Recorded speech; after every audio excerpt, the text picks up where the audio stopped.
और मेरे भाइयों कैसे हो तुम लोग, सब एकदम बढ़िया। तो यार आज हम लोग पढ़ने वाले हैं ए ट्रिम्प ऑफ सर्जरी, जिसमें हमें ये सीखने को मिलेगा कि ज्यादा प्यार करना भी सेहत के लिए हानिकारक होता है, इसीलिए ज्यादा सोना बाबू मोना बाबू नहीं किया करो, समझे। देखो हम लौंडों को ना पहले से पता होता है कि ज्यादा प्यार ना हानिकारक होता है, इसीलिए हम अपने दोस्तों से सीधा गाली के मुंह से ही बात करते हैं। खैर आज का जो चैप्टर है वो है एक कुत्ते के बारे में जिसका नाम होता है ट्रिकी और उसकी मालकिनी का नाम होता है मिसेस पंफ्रे। इसकी मालकिनी इससे बहुत ही ज्यादा प्यार करती थी और इसी लार प्यार और दुलार के कारण ये बीमार होता चला गया। फिर एक डॉक्टर को बुलाया गया जिसका नाम है मिस्टर जेम्स हैरियट, जो कि हमारे राइटर भी हैं, और फिर वो उसका इलाज करते हैं। तो चलो देखते हैं कि कैसे वो उसकी सर्जरी करते हैं। कहानी की शुरुआत कुछ इस तरीके से होती है कि मिसेस पंफ्रे जो है वो अपने कुत्ते ट्रिकी को रोड के किनारे घुमा रहे थे और वहीं से हमारे राइटर साहब मिस्टर हैरियट जो है ना वो कार से गुजर रहे थे। कार से गुजरते समय उन्होंने ट्रिकी को देखा। ट्रिकी को देखकर वो एकदम से शॉक्ड हो गए कि यार इतना मोटा हो गया है। ऐसा लग रहा था कि वो फूल के कबाब बन गया है और उसके चारों कॉर्नर पे 4 टांगे निकली हुई है। उसकी आंखें एकदम खून से लाल थी और उसमें से पानी निकल रहा था।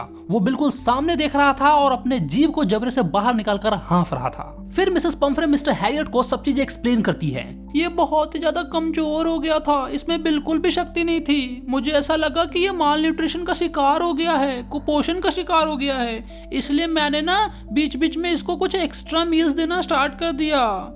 जैसे कि मैं उसको कुछ मिल्क देती थी, कोल्ड लिवर ऑयल देती थी और रात में अच्छे से सो सके ना इसलिए मैं इसको 1 कटोरा हॉर्लिक्स भी देती थी। बस इतना ही देती थी, इससे ज्यादा नहीं दिया मैंने इसको कुछ। अरे आंटी जी इतना तो हम बैचलर्स को भी नहीं मिलता है जितना आप इस कुत्ते को खिला रहे हो। और क्या आपने इसको मीठा चीज देना बंद किया जैसा कि मैंने आपको बताया था? ओह मैंने थोड़ी सी कमी की थी, लेकिन फिर ना ये बहुत ज्यादा कमजोर दिखने लगा तो मैंने थोड़ी सी इसको ढील दे दी। इसको ना क्रीम केक्स और चॉकलेट बहुत ही ज्यादा पसंद है तो मुझसे रहा नहीं गया, मैं मना ही नहीं कर पाई।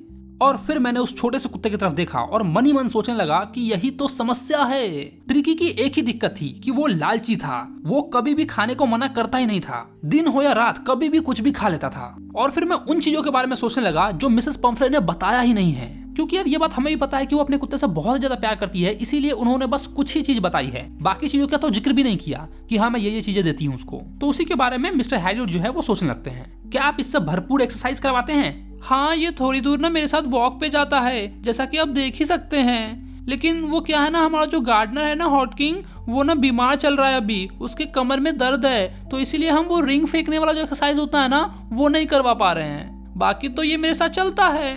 मैं थोड़ा कठोर तरीके से उनको समझाने की कोशिश करता हूँ। देखिए मैं आपको फिर से एक बार समझा रहा हूँ कि यदि आपने इसके खाने पीने पे कंट्रोल नहीं किया और ज्यादा से ज्यादा एक्सरसाइज नहीं करवाएं तो ये पक्का बीमार हो जाएगा। आपको अपने दिल पे पत्थर रख के इसको स्ट्रिक्ट डाइट फॉलो करवाना ही होगा, वरना ये बीमार हो जाएगा तो मुझे मत कुछ बोलिएगा, समझ गई?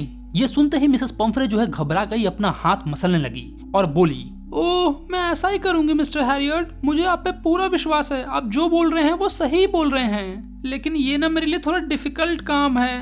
एक्चुअली थोड़ा नहीं बहुत ही ज्यादा डिफिकल्ट है मेरे लिए। और इतना बोलकर वो वहां से चली गई। अपने सिर को झुकाए रोड के किनारे किनारे वो जाने लगी। उनको देखकर ऐसा लग रहा था मानो उन्होंने इस बात का निश्चय कर लिया है कि जो भी मिस्टर हैरियट ने कहा है उसको तुरंत ही फॉलो करना है मुझे और ट्रिकी को स्ट्रिक्ट डाइट पे रखना है। मैंने बढ़ती हुई चिंता के साथ उनको जाते हुए देखा। ट्रिकी अपने ऊनी कोट में लड़खड़ाते हुए चला जा रहा था। दरअसल उसके पास ऐसे कोट की पूरी एक अलमारी है जिसमें अलग अलग मौसम के लिए सब चीज रखा हुआ है। सर्दी के लिए उसके पास अलग कोट है, बारिश के मौसम के लिए उसके पास रेन कोट है।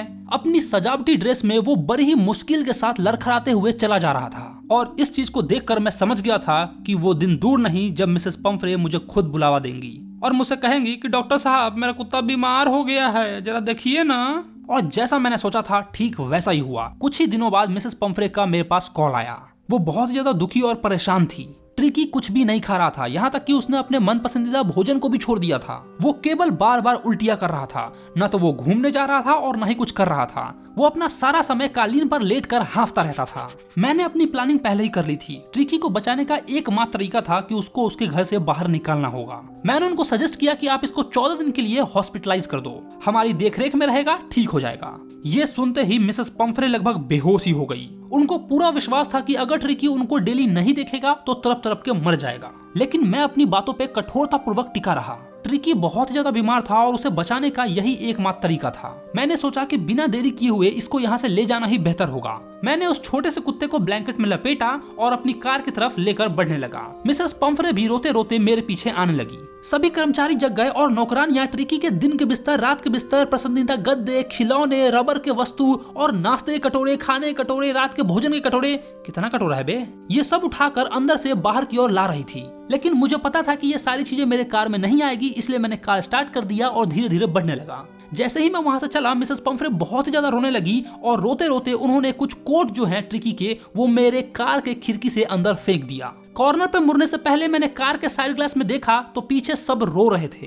अबे कुत्ते को 14 दिन के लिए हॉस्पिटल लेके जा रहे हैं, तुम्हारी बेटी विदा नहीं हो रही है। ऐसे तरफ तरफ के रो रहे हैं कि लग रहा है इनकी बेटी भी आके कोई ले गया। रोड पर आकर मैंने उस दयनीय प्राणी पर अपनी निगाहें डाली जो मेरी ही बगल वाली सीट पर बैठा था। वो लंबी लंबी सांसें ले रहा था। मैंने अपना हाथ उसके सर पे फेरा तो उसने अपना पूंछ हिलाया। बेचारा बूढ़ा कुत्ता, मैं जानता हूँ कि तुम्हारे अंदर बिल्कुल भी शक्ति नहीं है, लेकिन चिंता मत करो, मेरे पास तुम्हारा इलाज है। जैसे ही मैं हॉस्पिटल पहुंचा तो हॉस्पिटल के जितने भी कुत्ते थे वो दौड़ कर मेरे पास आए और मुझे घेर लिया। ट्रिकी ने सुस्त आंखों से उन शोर मचाते हुए कुत्ते को देखा। जब मैंने उसे नीचे उतारा तो वो एकदम शांत लेट गया। दूसरे कुत्तों ने उसे कुछ सेकंड्स के लिए सूंघा और फिर ये डिसाइड किया कि ये एक अनइंटरेस्टिंग ऑब्जेक्ट है और फिर उसको इग्नोर करके वो लोग वहां से चले गए। मैंने उसका बिस्तर एक गर्म खुले संदूक में लगा दिया जिसके बगल के संदूक में दूसरे कुत्ते सोते थे। 2 दिन तक मैंने उस पर नजर रखी और केवल ढेर सारा पानी दिया, खाना बिल्कुल भी नहीं दिया। जैसे ही दूसरा दिन समाप्त होने लगा तो उसने अपने चारों तरफ कुछ रुचि दिखाई। तीसरे दिन उसने हल्की आवाज निकाली जब उसने आंगन में दूसरे कुत्ते को शोर मचाते हुए सुना। जब मैंने दरवाजा खोला तो ट्रिकी धीरे से दौड़ता हुआ बाहर आया और तुरंत ही जॉन नाम के एक शिकारी कुत्ते और उसके दोस्तों द्वारा घेर लिया गया। सारे कुत्तों ने मिलकर उसको लुढ़काया और फिर से जांच पड़ताल करने के बाद वहां से सारे कुत्ते बगीचे में चले गए। ट्रिकी भी उनके पीछे पीछे चल पड़ा, धीरे धीरे लड़खड़ाता हुआ मोटापे के साथ उनके पीछे पीछे जा रहा था। उसी दिन बाद में भोजन के समय मैं वहां पर उपस्थित था। मैंने देखा कि ट्रिस्टन प्यालों में भोजन डाल रहा था। जो कुत्तों का कटोरी वगैरह था उसमें उनका एक कर्मचारी ट्रिस्टन जो है वो भोजन डाल रहा था। वहां पहले की तरह ही भाग दौड़ के बाद तेज गति से खाना खाने के लिए कुत्तों की आवाजें आ रही थी। हर एक कुत्ते को पता था कि अगर वो पिछड़ गया तो अंतिम हिस्सों के लिए उसे मुकाबला करना पड़ेगा, यानी कि लास्ट में उनको लड़ झगड़ के खाना पड़ेगा। जो पहले जाएगा वो ज्यादा खा लेगा और जो बाद में जाएगा उसके लिए कुछ बचेगा ही नहीं। जब बाकी कुत्तों ने अपना भोजन समाप्त कर लिया तब ट्रिकी चमकते हुए कटोरों के चारों ओर घूमता रहा और 1-2 कटोरों को लापरवाही से चाटने लगा। क्योंकि यह ट्रिकी बहुत ही ज्यादा मोटा था इसलिए वो जल्दी जल्दी भागकर भोजन के पास नहीं पहुंच पाया। वो सबसे लास्ट में पहुंचा और लास्ट में जब पहुंचा तो उसके लिए कुछ बचा ही नहीं था, तो वो ऐसे ही लापरवाह कुत्ते की तरह 1-2 कटोरा चाटा और फिर मुंह बना के कुत्ते की तरह चला आया। वैसे तो वो पहले से ही कुत्ता है तो कुत्ते की तरह मुंह क्या बनाएगा। अगले दिन यानी कि चौथे दिन ट्रिकी के लिए एक एक्स्ट्रा कटोरा लगाया गया और जब खाना को परोसा गया तो मुझे ये देखकर बहुत ज्यादा खुशी हुई कि ट्रिकी भी दूसरे कुत्तों से धक्का मुक्की करते हुए आगे की ओर भाग रहा था। यानी कि चौथे दिन तक उसके अंदर एनर्जी आ गई थी, फुर्ती आ गई थी, इसलिए वो बाकी कुत्तों से लड़ झगड़ कर भाग रहा था खाना खाने के लिए। क्योंकि उसको भी पता चल गया था कि अगर मैं लेट से पहुंचा तो आज भी मुझे खाने के लिए कुछ भी नहीं मिलेगा। 3 दिन तो वो ऑलरेडी भूखा रह चुका था, आज चौथा दिन था। अगर आज भी नहीं खाता तो बस बेटा लुढ़क ही जाते कुछ दिन में तुम। उस दिन से उसके अंदर तेजी से सुधार होने लगा। उसे किसी भी प्रकार का मेडिकल ट्रीटमेंट नहीं दिया गया था, वो वैसे ही ठीक होते जा रहा था। वो पूरे दिन दूसरे कुत्तों के साथ दौड़ता रहता था। उनके फ्रेंडली फाइट्स में, यानी कि जो आपस में लड़ते झगड़ते हैं ना कुत्ते, उनमें वो शामिल होता था। उसको ना अब मजा आ रहा था। वो दौड़ते दौड़ते जाता था, लुढ़क जाता था, सारे कुत्ते आते थे उसके ऊपर चढ़ जाते थे, उसको काटने लगते थे। सीधा सा मतलब है कि वो बाकी कुत्तों के साथ मिलकर कुत्ते वाली हरकतें कर रहा था और उस कुत्तों वाली हरकतों में उसको मजा आ रहा था। वो उन कुत्तों के गैंग का एक मेंबर बन चुका था। वो रेशमी छोटा सा प्राणी उन झबरेदार कुत्तों का एक समूह बन चुका था। खाना खाने के समय वो एक टाइगर की तरह बाकी कुत्तों से लड़ता झगड़ता और खाना खाता। रात में पुराने मुर्गी फार्म में जाके चूहे का शिकार करता। ऐसी जिंदगी उसने पहले कभी भी नहीं जी थी, क्योंकि यार वहां पर ये सब मजा कहाँ मिलता था उसको। वहां मिसेस पंफरे उसको बहुत ज्यादा केयर करती थी, इतना केयर करती थी कि बेचारा का ही बताया, छोड़िए रहने दीजिए। और इसी बीच बीच में मिसेस पंफरे का कॉल भी आता रहता था और वो बार बार पूछती थी कि मेरा ट्रिकी कैसा है, वो ठीक हो रहा है या नहीं हो रहा है, उसके गद्दे नियमित रूप से बदले जा रहे हैं या नहीं जा रहे हैं, उसको मौसम के अनुसार कोट पहनाया जा रहा है या नहीं जा रहा है। वो ये सारे सवाल जवाब करती थी और हमारे राइटर मिस्टर हैयट जो हैं इन सारे सवालों को वो टाल देते थे। हाँ मैडम सब हो रहा है, हाँ बदला जा रहा है, ठीक ठीक ठीक, हाँ ठीक है, और कुछ ना सब बढ़िया एकदम चल रहा चकाचक। आके देखोगी कुत्ता का हालत तो उलट ही जाओगी, बेहोशे हो जाओगी। यहाँ बाकी कुत्ता के साथ झगड़ा करता है या चूहा मार के खा रहा है। पना कुत्ता को बड़का कुत्ता समझती थी, यहाँ सब कुत्ता वाला हरकत सब सिखा दिए हैं, देखो ना कैसे कर रहा है से। लेकिन जब मिस्टर हैरियट को लगा कि अब उनको बता देना चाहिए, तब उन्होंने बता दिया कि हाँ, अब आपका कुत्ता जो है वो खतरों से बाहर है। अब जैसे ही मिसेस पंफ्रे ने ये सुना कि उनका जो ट्रिकी है वो खतरों से बाहर है, वैसे ही उन्होंने डेली बेसिस पर 2 दर्जन अंडे, ताजे अंडे भेजना शुरू कर दिया ताकि उससे ट्रिकी को मजबूती मिल सके, उसकी स्ट्रेंथ बिल्ड हो सके। लेकिन हमारे राइटर साहब जो है ना वो बड़े चालाक आदमी निकले। वो और उनके जितने भी पार्टनर थे वो सब ट्रिकी का जो अंडा आता था वो 2-2 अंडा नाश्ते में खा जाते थे। फिर धीरे धीरे वाइन भी आने लगा जिससे उसका ट्रिकी का जो ब्लड है वो साफ हो जाए, अच्छा रहे। तो इन लोगों का तो भैया मौज ही मौज हो गया। वाइन भी पीते थे, अंडा भी खाते थे। नाश्ता से पहले 2-2 गिलास वाइन पी लेते थे, फिर नाश्ता खाते खाते भी पी लेते थे। मतलब इन लोगों का एकदम पार्टी मोड चालू हो गया था भाई। उनको लग रहा था कि बस ऐसे ही आते रहे, खाते रहे, मजा आ रहा है एकदम। हद तो तब हो गया जब ट्रिकी के लिए ब्रांडी आने लगी ताकि ट्रिकी जो है वो मोटा तगड़ा हो सके। अब उन लोगों ने रात में ब्रांडी पीना शुरू कर दिया। कुछ रातों तक तो ब्रांडी के मजे ऐसे लिए गए जैसे क्या ही बताएं भैया, मजे चल रहे थे। हमारे राइटर साहब कहते हैं कि वो भी क्या दिन था यार, एकदम मजा आता था। दिन में अंडे, दोपहर में वाइन और रात में आग के सामने बैठकर ब्रांडी के मजे लिए जा रहे थे। वाह वाह वाह वाह वाह वाह, क्या दिन थे यार वो। हमने तो ये भी सोच लिया था कि क्यों ना ट्रिकी को परमानेंट गेस्ट ही रख लिया जाए। ऐसे ही अंडे, ब्रांडी और वाइन आता रहेगा, एकदम मजा आता रहेगा, लाइफ एकदम सेट था भैया। लेकिन मिस्टर हैरियट ने ऐसा नहीं किया। उनको पता था कि मिसेस पंफ्रे बहुत ही ज्यादा दुखी हो रही होगी, परेशान हो रही होगी, वो अपने कुत्ते से मिलने के लिए बेचैन हो रही होगी। जैसे ही 14 दिन पूरे हुए, मिस्टर हैरियट ने कॉल कर मिसेस पंफ्रे को बता दिया कि आपका कुत्ता जो है वो ठीक हो चुका है और अब आप इसे लेके यहाँ से जा सकते हैं। कुछ ही मिनटों बाद लगभग 30 फीट लंबी एक चमकती हुई काली कार जो है उनके हॉस्पिटल के आगे आकर रुकती है। ड्राइवर उतरता है और गेट को खोलता है और हॉस्पिटल के अंदर बैठे बैठे मिस्टर हैरियट जो है ये अनुमान लगा लेते हैं कि हो ना हो कार में मिसेस पंफ्रे ही हैं। तभी लड़खड़ाते हुए होठों से मिसेस पंफ्रे की आवाज आती है, हेलो मिस्टर हैरियट, प्लीज आप मुझे सच सच बताइए, क्या वो सचमुच में पहले से अच्छा हो गया है? हाँ, वो पहले से अच्छा हो गया है। आपको कार से उतरने की कोई आवश्यकता नहीं है। मैं जाऊंगा और उसको लेके यहाँ आ जाऊंगा। मैं घर के अंदर से होते हुए गार्डन में गया।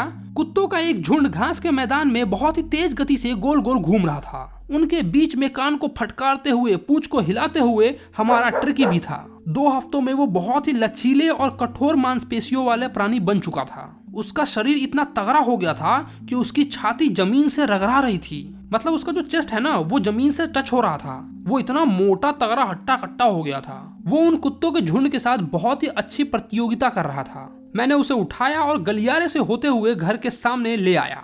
ड्राइवर अभी भी मिसेस पंफ्रे का गेट पकड़े हुए खड़ा था। जैसे ही ट्रिकी ने अपनी मालकिनी को देखा, वो मेरे गोद से एक लंबी छलांग मारकर उनकी गोद में जा गिरा। मतलब मिस्टर हैरियट के गोद से उछलकर नीचे कूद गया और भागते भागते मिसेस पंफ्रे के पास चला गया। वो एकदम से चौंक गई, उफ, और फिर उनको अपने आप को बचाना पड़ा क्योंकि उसने अपनी कुत्ते वाली हरकतें चालू कर दी। भौंकने लगा, उनको चाटने लगा, उनके साथ खेलने लगा। कुत्तों का भी जिंदगी अच्छा है ना, किसी को चाट लेता है। इस दौरान मैंने ड्राइवर की सामान रखने में हेल्प कर दी थी। जो भी सामान आया था, जैसे कि बिस्तर, खिलौने, गद्दे, कोट और जितने भी कटोरे थे, दिन का, रात का, शाम का, जितना भी कटोरा था, उस सबको वापस से गाड़ी में रखने में मैंने ड्राइवर की हेल्प कर दी क्योंकि इन सब का यूज ही नहीं किया गया था। जब कार जाने लगी तो मिसेस पंफ्रे खिड़की से बाहर निकली और झुकी।